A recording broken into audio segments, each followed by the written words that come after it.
la calanque.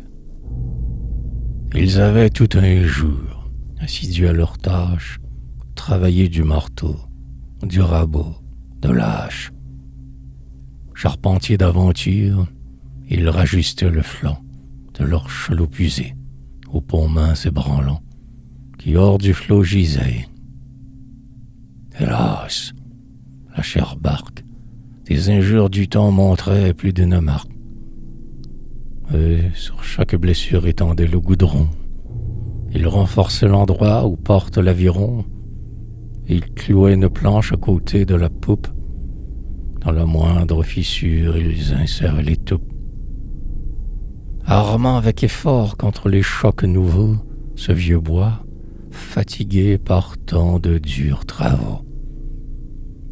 L'un des trois compagnons, vieillard solide et svelte, avait l'aspect hautain d'un ancien patron celte. L'autre, son fils peut-être, en la vigueur des ans, avait l'air d'un lutteur, fier de ses bras luisants. Le troisième, enfant blond, qu'à l'œuvre on associe, offrait les clous, tendait la varlope ou la scie, heureux de s'employer en ce commun labeur. Je les vis tout le jour s'agiter en sueur. Vers midi seulement, ouvriers sans reproche, ils prirent à la hâte un repas sur la roche. Dîner frugal de noix et de fromage sec. La vague cependant, sur l'algue et le varech, bondissait, et du roc venant laver la marge, leur chantait sa chanson mélancolique et large. C'était en un vallon dont le sol raviné, sombrage d'un vieux pan sous la bise inclinée.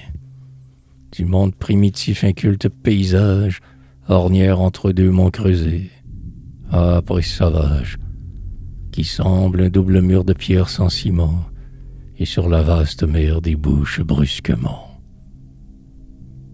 Comme le jour tombait, l'œuvre achevée à peine, on poussa vers les eaux la glissante carène. Chacun d'eux sur les bancs s'empressa de s'asseoir. Le phoque, rouge haillon, s'ouvrit au vent du soir. Ils partirent sans bruit sur la mer sombre et haute, et moi, je les voyais s'éloigner de la côte, et je songeais à toi, mortel qui, le premier, jeta au flot le tronc d'un chêne ou d'un palmier. Et sur cet appui frêle, entassante démence, à la seule affronter l'horreur de l'onde immense.